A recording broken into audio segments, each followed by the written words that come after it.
The big beautiful bill has passed, and they moved up the end date for the electric vehicle tax credit. But turns out, as more people have read through the bill and how it pertains to electric vehicles, it's actually worse than we thought. Great! Because not only is, of course, this going to make pretty much all electric vehicles more expensive, except the expensive ones, it's also going to be substantially eating into zero-emission vehicle credits. So this has actually been a massively profitable stream for Tesla, because for a while now, the federal government had certain emissions requirements from all automakers, meaning they had to, on average, hit a certain miles per gallon across their entire vehicle lineup. And of course, legacy automakers who weren't selling enough EVs were having to buy ZEV credits from the companies who had ZEV credits to spare, like Tesla or Rivian. And now that that's going away, it looks like a lot of automakers will have no reason to buy ZEV credits from these all-electric brands, because while those standards may be in place for states, and of course they're still present in other countries, there's a substantially lower penalty basically for not reaching those standards. So this means that Tesla is going to be taking a substantial hit in the number of ZEV credits that are bringing in pure profit for them, by the way. This was not a revenue versus profit stream for them, because literally it cost them nothing to just sell those credits. You know, there's no logistics, there's no deliveries to worry about. It's literally just a pure profit stream into their bank account that cost them nothing, which is now going away. They've made billions of dollars through the ZEV credits programs over the years, so that's going to be a massive hit for them, alongside all of their most popular vehicles like the Model 3 and Y, which currently are taking full advantage of the $7,500 tax credit. That's all going away. So if Tesla doesn't move fast on their more affordable models, which were supposed to enter production in the first half of this year, though they've still not been announced, here's hoping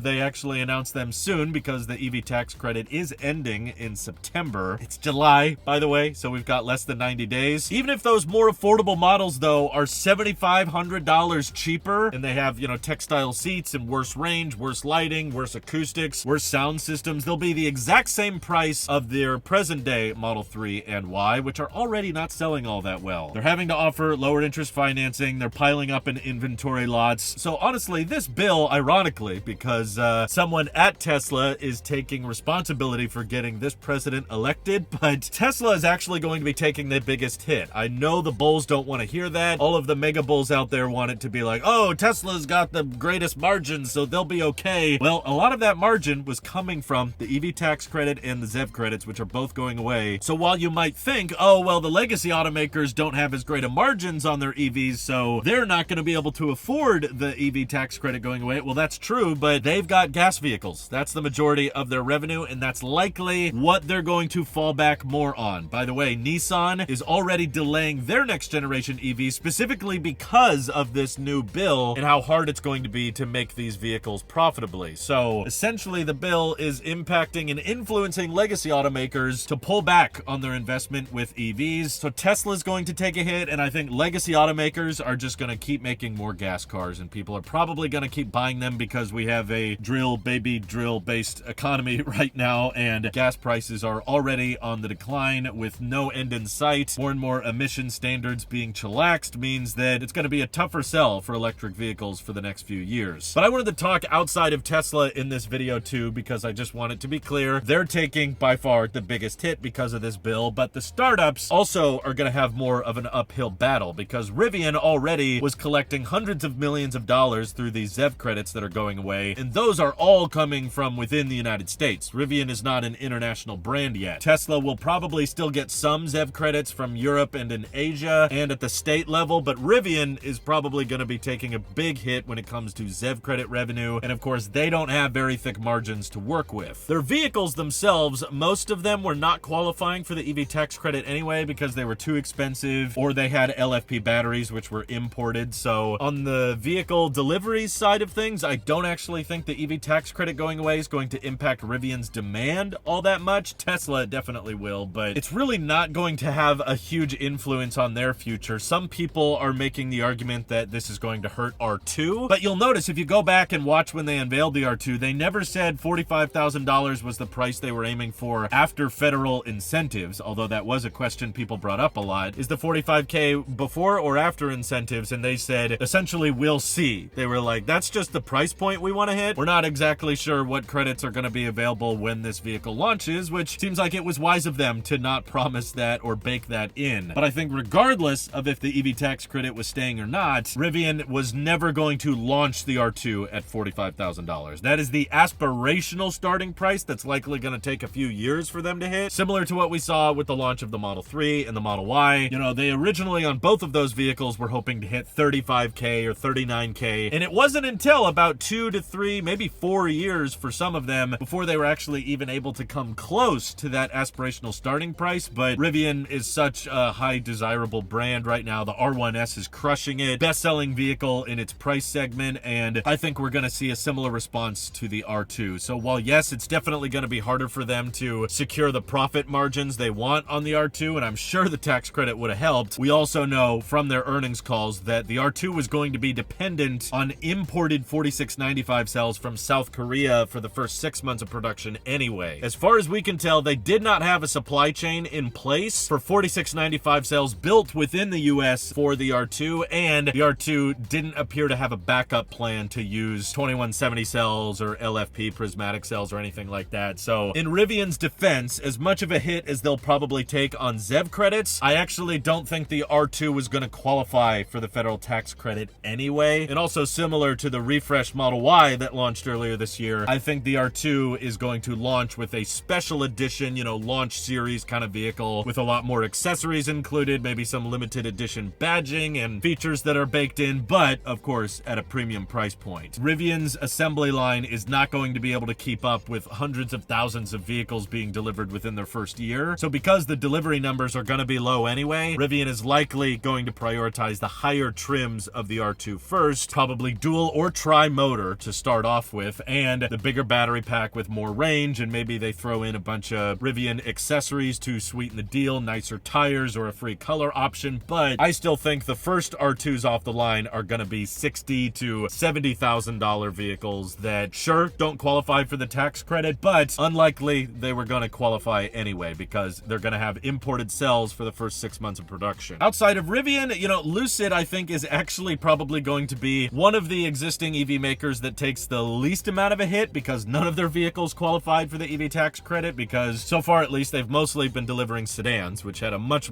lower price cap for the tax credit at 55 grand, and the cheapest Lucid Air was like 70 grand, right? So doesn't really affect Lucid all that much. Yes, there were technically some aspirational targets for the Lucid Gravity to get under 80K to qualify for the credit, but they've barely started delivering the Gravity as is, and the only ones they're delivering right now are like the Dream Edition and the Grand Touring. All of them are 6 figures, so they were not qualifying for the tax credit. Plus, because Lucid's in the premium sedan space, they were not selling that many vehicles anyway with the Lucid Air. I mean, relative to Rivian delivering tens of thousands of vehicles a quarter, Lucid was around 3,000 per quarter, which is good for a premium sedan, but my point is they're not recognizing that much ZEV credit revenue, and the Gravity for the next year or so wasn't probably going to qualify anyway because the vast majority of the trims of the Gravity were going to be over that $80,000 limit. But similar to the story with the R2, Lucid does have a mid-size vehicle on the horizon that's supposed to be cheaper, somewhere around the $50,000 price point. I'm sure they would have liked the credit, but they haven't even unveiled it yet, and Lucid is kind of known for being a pricier, more luxurious vehicle. So I don't think they were banking on just the super low pricing to be what saves them. We knew it was going to be somewhat unaffordable anyway because it's a Lucid at the end of the day, and maybe after a few years of producing the mid-size Lucid Earth, whatever it's called, they'll be able to hit their goal of low $50,000. But yeah, Lucid is just not a very price conscious brand, so I don't think this will impact them that much. But let's get into the next wave of existing startups. Like Aptera, for example, was never going to qualify for the credit because they're a three-wheeler. So in that same realm of Lucid kind of being unaffected by the tax credit, Aptera, it actually kind of helps them because in a way they're targeting a much lower price point than what most of Lucid's vehicles are, and because of that, all those lower vehicles are all getting more expensive. You know, when I bring up Aptera, a lot of people say, well, it's kind of a hard sell compared to a Model 3 and Y, but now the Model 3 and Y are getting $7,500 more expensive and the Aptera is not. So they've still got a ways to go before production officially begins, but once it does, getting rid of that EV tax credit, if anything, actually helps Aptera because they are likely now going to be far cheaper than most of their competitors out there and have better range and have lower cost of ownership thanks to the free charging from from sunlight. So this is kind of a win for Aptera, but on the opposite end of the spectrum, I think the yet to deliver startup that's going to take the biggest hit from this tax credit is absolutely Slate. They were banking on their price point as their best-selling feature. You know, they were everywhere advertising under $20,000. This vehicle is going to be in the teens, under $20K for a brand new electric truck with 2 doors, 2 seats, hand crank windows, and no speakers. But, you know, for a lot of people out there, they were just so attracted to that price point, they were willing to have a lot of those interior or range compromises, right? It was like, I don't need anything fancy. I just want a basic bare bones truck at a low price point. And because $7,500 to that demographic is a bigger chunk, I think Slate actually is hurt the most. Their entire business model probably needs to be rethought, because now, assuming what most people were guessing the price was going to be, this is very quickly going to turn into a $27,500 truck before any options, before any wraps, before you even add the Bluetooth speaker to the dash, meaning that after sales tax and registration, the Slate is going to look like a 150-mile range EV for 30 grand. And with gas prices going down on top of that, yeah, the problem with building your whole business around our truck is cheap. That's the entire concept, is that it's affordable. Every design decision was built around that. It's got to be cheap. It's got to be affordable. Is that now when that tax credit goes away, outside of Slate's control, they just took a 40% price hike, assuming no changes with getting that vehicle into production. So that's kind of a big yikes. I ran some polls online, and it appears that a lot of people are no longer going to be interested in the Slate, knowing that the EV tax credit is gone. Maybe some state credits can help them out and that kind of thing, or maybe because the tax credit's going away, they might want to use a imported LFP battery. I actually think a lot more people might be comfortable with a Slate if they knew that they could charge it to 100% every day and it had much better cycle life than NMC, because a nickel-based battery with 150-mile range that you can really only charge to 80% for daily driving, and you're going to experience a lot more degradation because the Slate's not a particularly efficient EV. Yeah, that's kind of a hard sell. So I hope they have some backup plans. Right now, their website has already been updated to say mid-20s in regards to pricing. So yeah, that's going to hurt them pretty massively. But they're not the only ones that are taking a hit, because of course, yes, I am biased. I do work for this company, but the Telo truck also would have loved to take advantage of the $7,500 tax credit. But unlike Slate, the Telo was not really designed with the concept of let's make the cheapest possible pickup truck. Our whole focal point with the Telo was how do we make the most capability and most practicality in the smallest possible footprint. And yes, obviously, it's a lot nicer if that can get some deductions from the federal level, but ultimately that's not what most people were looking for, we've found, when reserving a Telo truck, because most of our customers who put a pre-order in did not buy the cheapest one. Most of them were in it for the capability, and I think it kind of helps that the Telo truck was looked at as a primary vehicle, not a secondary one like a Slate or an Aptera. Those both are 2-door, 2-seater vehicles, or yeah, you can add more seats to the Slate, but still a substantially lower range. I don't think most people were looking at the Slate as like a road trip machine, whereas the Telo truck, looking at 350 miles of range with all-wheel drive and 5 seats and 4 doors, that's looked at as more of like a, okay, this can be my daily driver. This could be the only vehicle I drive, and it's a lot more energy efficient than the Slate, so that kind of helps with the affordability. But yes, I don't want to paint some like rosy picture. Yes, I am biased. I work for this company, but yeah, Telo would have loved to have taken advantage of the tax credit, but we had suspicions for a while that it was going away, which is why in interviews and in announcements and stuff like that, when correcting people in the comments about the pricing, we never included the tax credit because we had a strong suspicion that it could go away. So that's why we've told people for a while now, it starts in the low $40,000 range, but the dual motor big battery is around $50,000. And of course, there's still lots of things like tariffs or changing battery prices that could influence that. And the tax credit going away does introduce more variables, like, okay, before it made a lot more sense to get cells from the US, now maybe it doesn't. So certain parts of the vehicle price might go down and other parts might go up. So we have no updates on the pricing at this time, but we also haven't noticed a massive cancellation rate in the pre-order yet. So tax credit would have been nice, but it is fair to say it is applying to all existing EVs, so not just the Telo, which means that our competition, like maybe a Ford F-150 Lightning or a base model Cybertruck, those are going to get more expensive, while the Telo truck advertised price is basically not changing at this time. So it's certainly a bummer, but it's not as impactful in my opinion as it is to Slate, nor is it as beneficial as it is to Aptera, because they were never going to get the credit in the first place. It's a huge shame in my opinion, because in other countries countries, I think you're going to see a lot more federal support for electric vehicles because they want a cleaner energy future. They know this is where all transportation is headed. So it's a huge bummer that the US is basically falling behind the rest of the world when it comes to vehicle technology. And I don't think all of these companies are going to die purely because of the tax credit, but I do think it's going to make it harder. It's going to slow down adoption, and we're just going to have to be a lot more price conscious moving forward. I think you're going to see a lot more textile seats in the future and maybe not as crazy air suspensions on these vehicles as EVs become a harder sell with these price hikes that are kind of outside the brand's control. But how do you guys feel about the tax credits going away? Do you think this is a good thing or a horrible thing? Like, feel free to let me know all of your opinions down in the comments below. And thank you to everybody supporting this channel directly. It seriously helps us out a ton, as does just watching these videos. So thanks again. Have an excellent rest of your day.